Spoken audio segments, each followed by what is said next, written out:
আল কওয়ি এর উপকারিতা বর্ণনা করব। আল কওয়ি অর্থ শক্তিশালী, ক্ষমতাশালী। এই অসাধারণ শব্দটি দ্বারা আল্লাহর একটি নাম প্রকাশ করা হয়। শব্দটি শুনলেই আপনি বুঝতে পারেন এর মানে হলো আল্লাহ সর্বশক্তিমান। কিন্তু সূরাতুল হজের শেষের দিকে আল্লাহ যেভাবে এই শব্দটি ব্যবহার করেছেন সেটা অসাধারণ। আমি যুক্তি দেখাবো, একজন বিশ্বাসীর জন্য আল্লাহর আল কওয়ি হওয়ার মানে কি তা উপলব্ধি করার জন্য আল কোরআনের সবচেয়ে গুরুত্বপূর্ণ জায়গাগুলোর একটি হলো সূরাতুল হজের এই অংশটি। আমরা তার সকল নাম বিশ্বাস করি, তার প্রত্যেকটি নাম কোনো না কোনোভাবে আমাদের উপকার করে, কিন্তু আল কওয়ি কিভাবে আমাদেরকে সাহায্য করে এটা শেখার অন্যতম একটা সেরা জায়গা হলো 22তম সূরা সূরাতুল হজের শেষ অংশ, যেন মানুষ তার সম্পর্কে একটি ব্যাপারে উপলব্ধি করতে পারে। তিনি বলেন, ইয়া আইয়ুহান নাস দুরিবা মাসালুন ফাসতামিউ লাহ, হে লোক সকল, একটি উপমা বর্ণনা করা হলো, অতএব তোমরা তা মনোযোগ দিয়ে শোনো। এভাবেই তিনি শুরু করেছেন, একটি উপমা দেয়া হলো, মনোযোগ দিয়ে শ্রবণ করো। তিনি সাধারণত এভাবে বলেন যে আল্লাহ একটি উপমা বর্ণনা করলেন, কিন্তু এখানে বলেছেন একটি উপমা প্রদান করা হলো, আমি একটি উপমা দিচ্ছি বলার পরিবর্তে। এটি একটি সাইড নোট, কিন্তু গুরুত্বপূর্ণ একটা অংশ। আমি এখন আপনাদের সামনে দাঁড়িয়ে আছি, আমার একটা নির্দিষ্ট রূপ আছে, আমার দাড়ি আছে, আমার পোশাক এইরকম, আমার মাথায় টুপি আছে। আমি কোরআন থেকে কিছু তেলাওয়াত করলে বা কোনো আলোচনা করলে সেটাও আপনারা দেখতে পান। কিন্তু এমন একটা পরিস্থিতির কথা ভাবুন, আপনারা আমার জন্য অপেক্ষা করছেন। এমন সময় 16 বছরের একটা কিশোর আসলো, তার বাহুতে ট্যাটু আঁকা, পরনে জিন্স, গায়ে টি শার্ট, মাথার পেছনের দিকে ফেরানো বেসবল হ্যাট।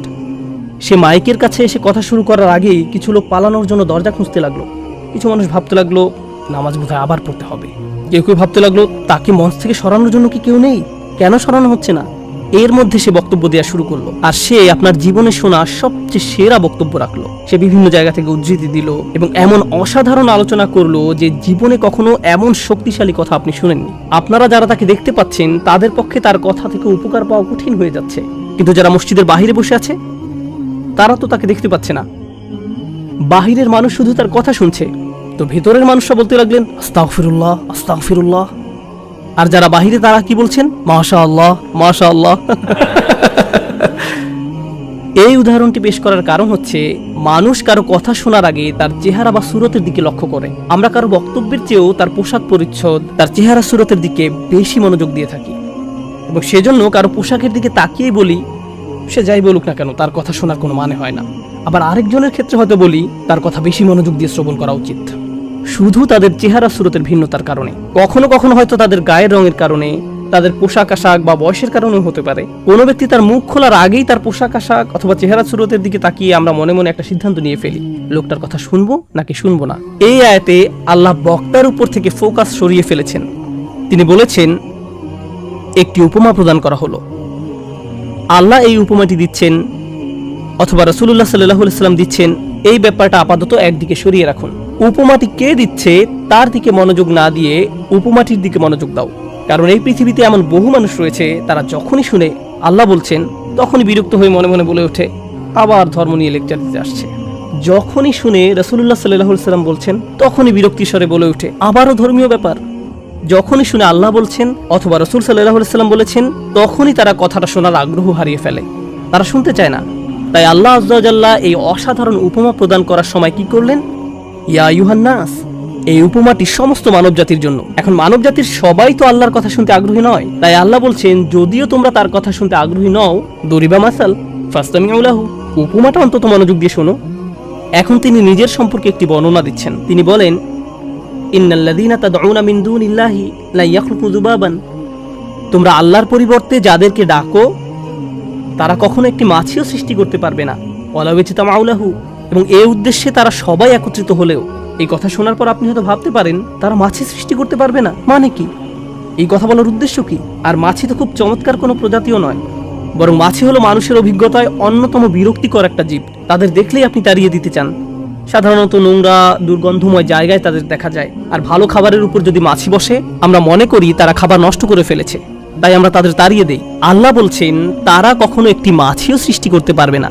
ওয়া ইন ইয়াসতুবহুমুয যুবাবা শাইআ লা ইয়াস্তানকিযুহু মিনহু, আর যদি মাছি তাদের কাছ থেকে কিছু ছিনিয়ে নেয় তারা তার থেকে সেটা উদ্ধারও করতে পারে না। মনে করুন আপনি কোনো খাবার খাচ্ছেন, এমন সময় একটা মাছি এসে আপনার খাবারের উপর 1 সেকেন্ডের জন্য বসলো, আপনি তখন হাত নেড়ে মাছিটিকে তাড়িয়ে দিলেন। আল্লাহ বলছেন, যদি কোনো মাছি এসে তাদের খাদ্যের উপর বসে এবং তাদের কাছ থেকে খাদ্যের কিছু অংশ ছিনিয়ে নিয়ে যায়, গোটা মানবজাতি একত্রিত হলেও তার থেকে তা উদ্ধার করতে পারবে না। এই কথাই তিনি বলছেন, লা ইয়াস্তানকিযু মিনহু, তারা এটা পুনরুদ্ধার করতে পারবে না। এখন মানুষের ক্ষেত্রে কিছু মানুষ শক্তিশালী আর কিছু মানুষ দুর্বল, কিছু মানুষ গরিব আবার কিছু মানুষ ধনী। অনেক মানুষের কোনো প্রভাব প্রতিপত্তি নেই, তাদের হয়তো থাকার একটা ঘরও নেই। আবার এমনও অনেক মানুষ আছে যারা পরমাণু বোমা নিক্ষেপ করার ক্ষমতা রাখে, যারা পৃথিবীর সবচেয়ে শক্তিশালী সেনাবাহিনী নিয়ন্ত্রণ করে ইতিহাসে এবং আজকের দিনেও। এখন ফেরাউনের মতো রাজা যদি নিজ প্রাসাদে বার্গার খেতে বসে আর এমন সময় একটা মাছি এসে তার খাবারের উপর বসে, তাকে অসম্মান করে, ভাবতে পারেন রাজা খেতে বসলো আর কেউ একজন এসে বলল, এই খাবারটা আমার খুব পছন্দের, আমি এই কেচাপটা খাবো, লোকটা মারা পড়বে। এখন মাছি এসে যদি তার খাবার খাওয়া শুরু করে আর ফেরাউন রাগান্বিত হয়ে বলে, কত বড় সাহস, আমি আমার খাবারের থেকে ফেরত চাই, এমনকি যদি তারা মাছিটি ধরেও ফেলে, কি করতে পারবে? খাদ্য পুনরুদ্ধার করতে পারবে না। এই অসাধারণ উপমাটির মাধ্যমে আল্লাহ সুবহানাহু ওয়া তাআলা আগেরকার দিনে যারা মূর্তি পূজা করত তাদের নিকট একটা ব্যাপার পরিষ্কারভাবে তুলে ধরলেন। এমন মূর্তি পূজকদের অনেকেই তাদের মূর্তির সামনে খাবার পেশ করত। তারা দুধ, মধু, চকলেট, আইসক্রিম, আমি জানি না, যাই আনুক না কেন, মূর্তির সামনে এই খাবারগুলো পেশ করত। আর এই মন্দিরগুলো সাধারণত উন্মুক্ত থাকে। এখন মূর্তির সামনে যদি এমনভাবে খাবারগুলো উন্মুক্ত থাকে, কে আসবে এগুলো খেতে? মাছি আসবে। একটা মাছি গিয়ে তাদের বিশাল মূর্তির নাকের ডগায় গিয়ে বসে, এই যে তোমার খাবার, এখন আমি খাবো, মাইন্ড করবো না তো? তারপর একটি খাবারের উপর বসে এক টুকরা খাবার নিয়ে উড়ে চলে যায়। আর তাদের দেবতার কোনো ক্ষমতাই নেই এই খাবার প্রতিরক্ষা করার। এখন তাদের এই পবিত্র খাবার, যাতে তারা বিভিন্ন তন্ত্রমন্ত্র পরে ফু দেয়, প্রার্থনা করে ইত্যাদি। এখন আপনি সেখানে গিয়ে যদি বলেন, আরে এটা তো আমার সবচেয়ে প্রিয় চকলেট, তারপর একটা নিয়ে নিলেন, তখন তারা কি করবে? আপনার হাত থেকে কেড়ে নিবে আর খেয়ে ফেললে হয়তো আপনাকে মারতে আসবে, কারণ তাদের মতে আপনি এটাকে অপবিত্র করে ফেলেছেন। অথচ তাদের ধর্ম প্রতি মুহূর্তে অপমানিত হচ্ছে কার দ্বারা? আল্লাহ বলছেন, এই মাছি তোমাদেরকে শেখাচ্ছে এই দেবতাগুলো শক্তিহীন, মাছি তোমাদেরকে এটি শিক্ষা দিচ্ছে। তো আল্লাহ বলছেন, আমি তোমাদেরকে ছোট একটি উদাহরণ দিচ্ছি, আল্লাহ ছাড়া তোমরা যাদেরকে ডাকো, প্রথমত তারা এমনকি একটি মাছিও সৃষ্টি করতে পারবে না। আর যদি মাছি তাদের খাবারের কিছু অংশ কেড়ে নিয়ে যায়, কিভাবে তারা এই খাবার উদ্ধার করবে? মজার ব্যাপার হলো, আমি এই আয়াতটার কারণে মাছি সম্পর্কে আগ্রহী হয়ে উঠেছিলাম। কিভাবে মাছি খাবার খায় আমি সেটা জানতাম না। কোনো মাছি যখন খাবারের উপর বসে, সে তখন মুখ থেকে লালা ছাড়ে, তারপর সেই লালা দিয়ে একটা ব্যাগ তৈরি করে, খাবার এই ব্যাগের ভিতরে যায়, তারপর সেই ব্যাগ নিয়ে পালিয়ে যায়। আর এই ব্যাগটা হলো অ্যাসিডের তৈরি। খাবার ব্যাগের মধ্যে প্রবেশ করার সাথে সাথে কেমিক্যাল রিঅ্যাকশন শুরু হয় এবং খাবারটি চিরকালের জন্য পরিবর্তিত হয়ে যায়। তাই কথার কথা, যদি আপনি আয়াতটিকে ভুল প্রমাণ করার জন্য কোনো টেকনোলজি আবিষ্কার করেন, কোনোভাবে মাছিটাকে ধরে ফেললেন, তারপর পেট্রি ডিশের উপর রেখে এই খাবার উদ্ধারের দায়িত্ব দিলেন বিজ্ঞানীদেরকে, কোনো লাভ হবে না। কারণ মাছিটি খাবার স্পর্শ করার সাথে সাথে এটা হারিয়ে গেছে। লা ইস্তানকিযুহু মিনহু, তারা এটা পুনরুদ্ধার করতে পারবে না। এখন আসছে আয়াতের শিক্ষা। আল্লাহ সর্বশক্তিমান, এই ব্যাপারটি নিয়ে আজকে আমি আপনাদের সাথে আলোচনা করতে চেয়েছি। এই উপমার সাথে আল্লাহ সর্বশক্তিমান হওয়ার কি সম্পর্ক আছে? আল্লাহ এখানে একটা মূলনীতি সেট করে দিচ্ছেন। আপনি যদি এই মূলনীতিটি বুঝতে পারেন, তাহলে আল্লাহর এই নামটির তারিফ করতে পারবেন। উপমাটি দেওয়ার পর আল্লাহ আযজা ওয়া জাল্লা বলেন, দুআফাত তালিব ওয়াল মাতলুব। এটি আল কোরআনের একটা অন্যতম শক্তিশালী স্টেটমেন্ট। আমরা জানি পৃথিবীর প্রায় সব ভাষাতেই জ্ঞানগর্ভ কিছু প্রবাদ আছে। এই আয়াত অংশটি কোরআন মাজিদের এরকম একটি গভীর তাৎপর্যপূর্ণ বক্তব্য। এটা ফ্রেমে আটকিয়ে রাখার মতো বা প্রতিদিন চিন্তা করার মতো একটা কথা। খুবই ছোট একটা স্টেটমেন্ট, দুআফাত তালিব ওয়াল মাতলুব, কিন্তু খুবই শক্তিশালী একটি সত্য কথা। এর মানে কি? এর মানে হলো প্রার্থনাকারী আর যা প্রার্থনা করা হয়, দুইটা বিষয়, যে প্রার্থনা করছে এবং যা প্রার্থনা করছে, উভয়টি প্রকৃতিগতভাবেই দুর্বল। যে কিছু কামনা করছে সে যেমন দুর্বল, ঠিক তেমনি যা কিছু কামনা করা হচ্ছে সেটাও দুর্বল। কোনো যুবক হয়তো বিয়ে করতে চাচ্ছে, কেউ হয়তো চাকরি পাওয়ার আশায় আছে, কেউ হয়তো আরো বেশি টাকা উপার্জনের ধান্দায় আছে, কেউ হয়তো তার স্বাস্থ্য সমস্যা নিয়ে ঠিক করার চেষ্টায় আছে, কেউ হয়তো তার অর্থনৈতিক সমস্যা সমাধানের চেষ্টায় আছে, আবার কেউ হয়তো পারিবারিক সমস্যা মোকাবেলার চেষ্টায় আছে। প্রত্যেকেই কিছু না কিছু আকাঙ্ক্ষা করছে, কিছু না কিছুর অভাব বোধ করছে। মূলত আমরা দুটি জিনিসের পেছনে ছুটি। হয় আপনি এমন ভালো কিছুর সন্ধানে আছেন যা এখনো অর্জন করতে পারেননি, যেমন গাড়ি চালিয়ে কোথাও যাচ্ছেন আর রাস্তার পাশে চমৎকার একটা সুন্দর বাড়ি দেখলেন, তখন ভাবতে লাগলেন একদিন ইনশাআল্লাহ। অথবা কোনো গাড়ির দিকে তাকিয়ে মনে মনে ভাবেন একদিন আমিও এরকম একটা গাড়ি কিনবো। এরপর আপনি আপনার মোবাইল ব্যাংকের অ্যাকাউন্ট চেক করে দেখেন কত টাকা আছে। Not enough, not enough, not enough.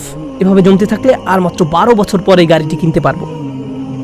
তাহলে প্রতিটি মানুষ এমন কিছুর পেছনে ছোটে যা এখনো সে অর্জন করতে পারেনি, এটা হলো এক ধরনের আকাঙ্ক্ষা। আর দ্বিতীয় ধরনের আকাঙ্ক্ষা হলো আমাদের জীবনে নানান রকম সমস্যা রয়েছে, আমরা হয়তো কোনো কঠিন গ্যারাকলে আটকা পড়েছি বা কোনো গভীর দুঃখ, পারিবারিক সমস্যা, মানসিক অশান্তিতে আছি এবং আমরা এর থেকে মুক্তি চাচ্ছি। তাহলে হয় আমরা ভালো কিছু জীবনে যুক্ত করতে চাচ্ছি অথবা খারাপ কিছু জীবন থেকে দূর করতে চাচ্ছি। সংক্ষেপে বলতে গেলে মানব জীবনের সকল চেষ্টা মূলত দুটো বিষয়কে কেন্দ্র করেই। এখন আল্লাহ বলছেন, যেহেতু তোমরা সব সময় কিছু না কিছু পাওয়ার ইচ্ছে করছো, তাই তোমরা দুর্বল। তুমি অর্থ চাও, তুমি দুর্বল। তুমি শান্তি চাও, তুমি দুর্বল। তুমি স্থিরতা চাও, তুমি দুর্বল। তুমি নিরাপত্তা চাও, তুমি দুর্বল। তুমি সুখ চাও, তুমি দুর্বল। তুমি সামাজিক পদমর্যাদা চাও, তুমি দুর্বল। তুমি ডিগ্রি চাও, তুমি দুর্বল। তুমি বিয়ে করতে চাও, তুমি দুর্বল। তুমি সন্তান চাও, তুমি দুর্বল। তুমি তোমার সন্তানকে বিয়ে করাতে চাও, তুমি দুর্বল। তুমি যে এই সমস্ত কিছুর আকাঙ্ক্ষা করছো, তা তোমাকে কি বানাচ্ছে? দুর্বল। আর যে জিনিসগুলো তুমি কামনা করছো তাও দুর্বল। আচ্ছা, আমি বুঝলাম, আমার যেহেতু এগুলো নেই তাই আমি দুর্বল, কিন্তু আমি যে জিনিসগুলো কামনা করছি সেগুলো কিভাবে দুর্বল? আচ্ছা, আপনাদেরকে একটা উদাহরণ দিচ্ছি। অনেক আগে আমি একবার অ্যাবনর্মাল সাইকোলজির একটা ক্লাসে উপস্থিত ছিলাম। তো আমাদের প্রফেসর এক যুবকের উদাহরণ দিলেন। ঘটনাটি ঘটেছিল 70-এর দশকের শেষ দিকে। সে সময় যুবকটি নিউ ইয়র্ক ইউনিভার্সিটিতে ক্লিনিক্যাল সাইকোলজির উপর পিএইচডি করছিল। তখনকার সময় ইমেইল, হার্ড ড্রাইভ এগুলো ছিল না। ছেলেটি তার 455 পৃষ্ঠার থিসিস টাইপ করে ডিপার্টমেন্টে জমা দিল। আর এই থিসিস তৈরি করতে তার 5 বছর সময় ব্যয় করতে হয়েছিল। এটার দ্বিতীয় কোনো কপিও ছিল না। সে অরিজিনাল কপি ডিপার্টমেন্টে জমা দিল, কিন্তু ডিপার্টমেন্ট তার থিসিসটি হারিয়ে ফেলল। 5 বছরের পরিশ্রম বৃথা গেল। 90-এর দশকের মাঝামাঝি সময় পর্যন্ত তাকে দেখা যেত। সে তখন বুড়ো হয়ে গিয়েছিল। সে ইউনিভার্সিটির ক্যাম্পাসে ঘুরে ঘুরে সবাইকে বলতো, এখানে পড়তে যেও না, তারা তোমার কাজ চুরি করে ফেলবে, তারা তোমার জীবন ধ্বংস করে ফেলবে। এখানে শিখতে যেও না, এরা একদল প্রতারক। আর কাউকে কোনো কাগজ জমা দিতে দেখলে বলতো, তাদেরকে এটা দিও না, তারা এটা হারিয়ে ফেলবে। তাকে কয়েক সপ্তাহ পর পর মানসিক হাসপাতালে নিয়ে যাওয়া হতো। তারপর ছেড়ে দিলে সে আবার ইউনিভার্সিটির ক্যাম্পাসে ফিরে আসতো। আমরা যখন ক্লাসে এটা নিয়ে আলোচনা করছিলাম, আমি ভাবলাম, সুবহানাল্লাহ, দাউফাত তালিব ওয়াল মাতলুব। সে বছরগুলোতে এই মানুষটির মাথায় সবচেয়ে বড় জিনিস কি ছিল? তার ডিগ্রি। আমি এর জন্যই কাজ করছি, এটাই আমার সব। আমি যখন ডিগ্রি পাবো আমি সফল হব, আমার নামের সাথে এই লেবেল লাগানো হবে, অবশেষে আমি আমার পরিশ্রমের ফল পেতে যাচ্ছি। এত বছরের কঠিন পরিশ্রম এখন এসে অর্থপূর্ণ হবে। সে এই একটি জিনিসের প্রতি খুবই দুর্বল ছিল। অন্য কোনো কিছুর কোনো দাম নেই। আর যখন এই জিনিসটি হারিয়ে গেল, কারণ যে জিনিসটির তুমি আকাঙ্ক্ষা করছো সেটি শক্তিশালী কোনো জিনিস নয়, এটি হারিয়ে গেছে। আর যখন এটি হারিয়ে গেল, তুমি ভেঙে পড়লে। তাই আল্লাহ আমাদের একটি ব্যাপার শিক্ষা দিচ্ছেন, আমরা যেসব জিনিসের পেছনে ছুটে বেড়াই সেগুলো আসলে দুর্বল। আমরা ভাবি এগুলো কোনোভাবে আমাদের শক্তিশালী করে তুলবে, আমাদের এক ধরনের স্বীকৃতি দেবে বা আমাদেরকে আরো বেশি নিরাপদ করে তুলবে। আমরা যদি আরো টাকা কামাতে পারি তাহলে আরো বেশি সুখী হব। যদি এই সমস্যাটা কেটে যায় তাহলে সবকিছু নিখুঁত হয়ে যাবে। ইস, আমার যদি একটা বাড়ি থাকতো। আমরা বহুদিন ধরে এই অ্যাপার্টমেন্টে বাস করছি, প্রতি মাসে কত টাকা ভাড়া দিচ্ছি। তারপর যখন আপনি একটা বাড়ির মালিক হন, প্রপার্টি ট্যাক্স, বাথরুমের প্লাম্বিং কাজ করে না, রান্নাঘরে সমস্যা, ফাউন্ডেশন কাঁপছে, দেয়ালে ফাটল দেখা দিয়েছে, শ্যাওলা জমেছে, প্রতিবেশীরা পাগল বানিয়ে দিচ্ছে, জানালা ভেঙে গেছে, এভাবে হাজারো রকম সমস্যা এসে জড়ো হয়। ভেবেছিলেন নিজের বাড়িতে উঠলে সব সমস্যার সমাধান হয়ে যাবে। এখন শুধু সমস্যা আর সমস্যা, সমস্যা আর সমস্যা। আমরা এমন সব জিনিসের পেছনে ছুটে বেড়াই সেগুলো কি দুর্বল। আর প্রতিবার যখন আমরা এমনটা করি, এটা প্রমাণ করে দেয় আমরা কতটা দুর্বল। আপনি যদি সারাক্ষণ চিন্তা করতে থাকেন, যদি ওই জিনিসটা থাকতো তাহলে আমি সুখী হতাম, যদি অমুক সমস্যাটা চলে যেত, ওই মানুষটা আমার জীবন দুর্বিষহ করে তুলেছে, যদি সে একটা বাসের ধাক্কা খেত, আমার জীবনটা কত ভালো হয়ে যেত। প্রতিবার বাস দেখলেই আমি এই দোয়া করি। আমরা সব সময় নিজেদেরকে একথা বলে বুঝাই, যদি অমুক মানুষটি বা অমুক সমস্যাটি জীবন থেকে চলে যেত তাহলে জীবন কত সুন্দর হয়ে যেত। অথবা যদি অমুক দুঃখটি দূর হয়ে যেত তাহলে সবকিছু পারফেক্ট হয়ে যেত। যদি মানুষের পরিবর্তন হতো, যদি পরিস্থিতির পরিবর্তন হতো, যদি পরিবেশের পরিবর্তন হতো, আমরা এভাবে ভাবতে থাকি সবকিছুর পরিবর্তন হলে জীবন সুন্দর হয়ে যেত, তাহলে আমাকে আর দুর্বল থাকতে হতো না। আমরা ভোগের উপর ভোগ করতে থাকি আর এতে পুরোপুরি আচ্ছন্ন হয়ে পড়ি। আর আল্লাহ আজ্জা জাল্লাহ বর্ণনা করছেন, জানো তুমি কত দুর্বল? তুমি একটি মাছির চেয়েও দুর্বল। দাউফাত তালিব ওয়াল মাতলুব। যখন তিনি এভাবে বলছেন, আমি আপনি মজ্জাগতভাবে, অবিশ্বাস্যভাবে কতটা দুর্বল, একটু চিন্তা করে দেখুন। আপনাদের প্রত্যেকের মাথায় বিভিন্ন জিনিসের চিন্তা আছে প্রতিদিন। আমরা এখন রোজা রাখছি, নামাজ পড়ছি, আর আলহামদুলিল্লাহ নামাজ পড়ার সময় আমরা মনোযোগ ধরে রাখার চেষ্টা করি, কিন্তু এর বাইরে আপনার মাথায় কোন চিন্তা ঘুরঘুর করে? আপনি কি নিয়ে উদ্বিগ্ন থাকেন? আপনি কি নিয়ে চিন্তা করেন? কোন চিন্তাটি আপনার মাথায় সারাক্ষণ ঘুরতে থাকে? কোন জিনিসটির ব্যাপারে ভাবেন এটা যদি থাকতো, আর কোন জিনিসটির ব্যাপারে ভাবেন যদি এটা না থাকতো? কারোর জন্য অসুস্থতা, কারোর জন্য ডিপ্রেশন, কারোর জন্য দুঃখ, কারোর জন্য হয়তো কোনো ব্যক্তি। কেউ কেউ ভাবেন যদি ওই মানুষটা আমার ব্যাপারে খুশি হতো। তারা অন্য একজনকে খুশি করার চিন্তায় মশগুল থাকেন। যদি আমার বাবা আমার উপর খুশি থাকতেন তাহলে আমি সুখী হতাম। কিন্তু আপনার বাবাও তো একজন মানুষ। তিনি যদি আজ খুশি হয়েও থাকেন, কাল হয়তো তার জীবন শেষ হয়ে যেতে পারে। তারপর আপনি কি করবেন? এরপর আপনি কোথায় দাঁড়াবেন? সুতরাং আমি আর আপনি এভাবে এসব জিনিসের পেছনে ছুটতে থাকি। আর এর পরের আয়াতে আল্লাহ আযজা ওয়া জাল্লা বলেন, মা কদারুল্লাহ হাক্কা কদরিহি, তারা আল্লাহকে যথাযথ মর্যাদা দেয় না। ইন্নাল্লাহ কাউইয়ুন আজিজ, নিশ্চয়ই আল্লাহ শক্তিধর, মহাপরাক্রমশালী। তুমি দুর্বল, কিন্তু আল্লাহ সর্বশক্তিমান। তিনি আরো বলেন, তোমরা আল্লাহকে যথাযথ মর্যাদা প্রদান করনি। জানেন তিনি আমাকে আপনাকে কি বলছেন? তিনি বলছেন, তোমরা বিভিন্ন জিনিসের পেছনে ছুটবে, তোমরা বিভিন্ন মানুষের পেছনে ছুটবে, তোমরা এই দুনিয়ার যত কিছুর পেছনেই ছুটো না কেন, এর প্রতিটি জিনিসের একদিন সমাপ্তি হবে। এর প্রতিটি জিনিস দুর্বল। এই কারণে তুমিও দুর্বল হয়ে পড়েছো। এই জন্য তুমি বারবার দুঃখ ভারাক্রান্ত হয়ে পড়ছো। ফলশ্রুতিতে তুমি বারবার ক্ষতির সম্মুখীন হচ্ছ। কিন্তু শেষবারের মতো যখন তুমি এই সিদ্ধান্ত গ্রহণ করবে, তোমার যত চাওয়া পাওয়া আছে তার মাঝে সবচেয়ে বড় চাওয়া পাওয়া হলো তোমার মালিককে খুশি করা, যখন তুমি সবকিছুর উপরে আল্লাহর সন্তুষ্টিকে প্রাধান্য দাও, যখন তুমি সত্যিকার অর্থে তোমার অন্তর থেকে এটা করতে পারবে, একমাত্র তখনই, যেহেতু তিনি শক্তিধর। জানেন আল্লাহ এইমাত্র আমাদের শেখালেন, যখন তুমি দুর্বল কাউকে পেতে চাও তখন তুমিও দুর্বল হয়ে পড়ো। কিন্তু তুমি যদি আল্লাহকে চাও যিনি শক্তিধর এবং মহাপরাক্রমশালী, তাহলে এটা তোমাকে কেমন করে তুলবে? এটা তোমাকেও শক্তিশালী করে তুলবে। আর যখন তুমি শক্তিশালী হয়ে উঠবে, জীবনে বিভিন্ন জিনিস আসবে যাবে, কিন্তু তোমার শক্তিমত্তার কোনো কমতি হবে না। যে জিনিসের পেছনে তুমি ছুটছো তা ভেঙে পড়ার কারণে তখন তুমি আর ভেঙে পড়বে না, কারণ তুমি দুনিয়ার এসব তুচ্ছ জিনিসের চেয়েও অনেক অনেক উচ্চ একজনের সন্তুষ্টির অন্বেষণ করছো। আমি বলছি না যে আপনি এই দুনিয়ার কোনো কিছু চাইতে পারবেন না, কিন্তু আয়াতটি আমাদেরকে একটি ব্যাপারে শিক্ষা দিচ্ছে। আমরা যখন এসব পার্থিব বিষয় কামনা করব, আমরা বুঝবো যে এগুলো দুর্বল। পার্থিব এসব বিষয় জীবনে আসবে যাবে, কিন্তু আমরা কখনো আল্লাহকে হারাতে পারবো না। লক্ষ্য করুন, মানব জাতির ব্যর্থতা হলো যখন তারা পার্থিব কোনো জিনিস পেতে ব্যর্থ হয়, তারা আল্লাহকে ভুলে যায়। তাদের চাওয়া পাওয়ার জিনিসটি না পেলে তারা নামাজ পড়া ছেড়ে দেয়। তারা যা চায় তা যদি না পায়, তারা এভাবে বলে, এভাবে দোয়া করার অর্থ কি? তারা যখন তাদের আকাঙ্ক্ষার বস্তুটি পায় না, তখন দুঃখ হতাশা একেবারে ভেঙে পড়ে এবং বলে, আমি তো আল্লাহর সাথে কথা বলার শক্তিও পাচ্ছি না। এমনটি ঘটার কারণ হলো, সমস্যায় পড়ার পূর্বে আল্লাহর সাথে তাদের বন্ধন শক্তিশালী হয়ে ওঠেনি। যদি সে বন্ধনটি আগে থেকেই বর্তমান থাকতো, যেমন মূল যদি শক্তভাবে গাঁথা থাকে, তাহলে ঝড় এলে এদিক ওদিক দুলতে থাকে, সম্পূর্ণ ভেঙে পড়ে না, মূলের উপর দাঁড়িয়ে থাকতো। আর ঝড় চলে গেলে আবার ফল দেয়া শুরু করত। এরকম একটা উপমার কথা কোরআনে অন্যত্র এসেছে, আসলুহা সাবিত ওয়া ফারউহা ফিস সামা। লা ইলাহা ইল্লাল্লাহ হলো এমন একটা বৃক্ষের মতো যার শেকড় মাটিতে এবং শাখা আকাশে উত্থিত। এটাই ঈমানের শক্তি।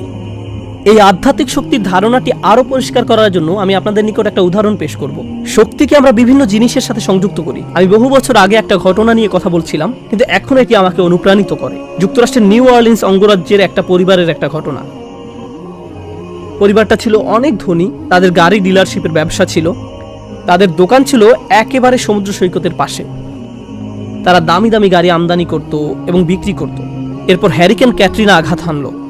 ক্যাটরিনা এসেছিল বিশাল জলোচ্ছ্বাস নিয়ে এবং এর ফলে তাদের কেনা সকল গাড়ি ভেসে গেল। একমাত্র লেক্সাস এলএস মডেলের একটা গাড়ি বর্তমান ছিল এবং পরিবারটা এই গাড়িতে করেই হ্যারিকেন আক্রান্ত এলাকা থেকে পালিয়েছিল। দুর্যোগ শেষ হওয়ার কয়েক মাস পরে স্টেটের সবকিছু খুলে দেওয়ার পর আমি আবার তাদের সাথে দেখা করতে গিয়েছিলাম।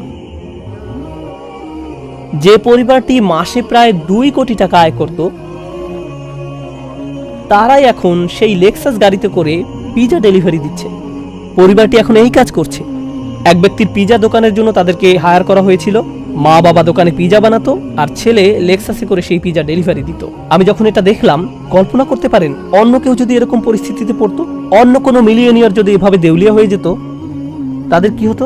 তারা সম্পূর্ণ হতাশ হয়ে যেত, মদের বোতল হাতে জীবন পার করে দিত, কারণ তারা মনে করত যা তাদের ছিল তাই তাদের শক্তিশালী করেছে। এখন যেহেতু এই সম্পদ হারিয়ে গেছে, আমার পক্ষে আর এই পরিস্থিতি মোকাবেলা করা সম্ভব নয়, এই ধরনের ক্ষতি সহ্য করা সম্ভব নয়। কিন্তু এই পরিবারের ক্ষেত্রে যখন আমি তাদের সাথে দেখা করলাম, সবাই খুবই শান্ত, নির্বিঘ্ন। বাবার অনেক বয়স হয়েছিল। এই রকম বয়সে এমন ক্ষতির সম্মুখীন হলে মানুষ হার্ট অ্যাটাক করে, উচ্চ রক্তচাপে ভোগে, কিন্তু এই মানুষটা সম্পূর্ণ শান্ত। তো আমি তাকে জিজ্ঞেস করলাম, কিভাবে এটা সম্ভব? আমি এমনকি আমার প্রশ্ন করাও শেষ করতে পারিনি। আমি শুধু বললাম, কিভাবে? তিনি হেসে উঠলেন। তিনি বললেন, যখন ব্যবসা ভালো ছিল আমি সারাক্ষণ ফোনে ব্যস্ত থাকতাম। শিপমেন্ট এসে পৌঁছেছে কিনা, পেমেন্ট দিতে দেরি হচ্ছে কিনা, কার কি ডেলিভারি দেওয়া প্রয়োজন, কাস্টমার খুশি কিনা, ট্যাক্সের হিসাব ঠিক আছে কিনা, কর্মচারীদের সমস্যা, অমুক সমস্যা, তমুক সমস্যা, এসব কারণে আমি কোনো মতে জুমার নামাজে উপস্থিত হতে পারতাম কোনো রকমে। কিন্তু এখনও তো টেবিলে খাবার আছে, এখনও তো আমাদের মাথার উপর ছাদ আছে, আর এখন আমি নিশ্চিন্তে মসজিদে গিয়ে নামাজ আদায় করতে পারি। আর সকালে ঘুম থেকে উঠে আমাকে কিচ্ছু নিয়ে ভাবতে হয় না, একমাত্র আমার রবকে মনে করা এবং তার কৃতজ্ঞতা জ্ঞাপন করা ছাড়া। আমার আসলে মনে হয় আমার জীবন শেষ হওয়ার পূর্বে আল্লাহ আমাকে সহজ জীবনের এই নিয়ামত দান করেছেন। সেই বাবা এটাই বলেছিলেন, কোনো সাধারণ মানুষের পক্ষে এভাবে কথা বলা সম্ভব নয়। আপনি যদি এমন কথা অন্য কোনো ব্যবসায়ীকে বলতেন, সে বলতো এই লোকটার মাথা নষ্ট হয়ে গেছে, তার সকল সেন্স নষ্ট হয়ে গেছে। আর এই জন্যই এখন সে তার মাথায় এই পরিস্থিতির একটা যৌক্তিকতা খুঁজে নিয়েছে। আপনাদেরকে একটা কথা বলছি, একজন মানুষের পক্ষে কেবল তখনই এভাবে কথা বলা সম্ভব যখন সে বুঝতে পারে যেসব জিনিসের পিছনে সে ছুটছে তা দুর্বল। কেবলমাত্র আল্লাহই শক্তিশালী।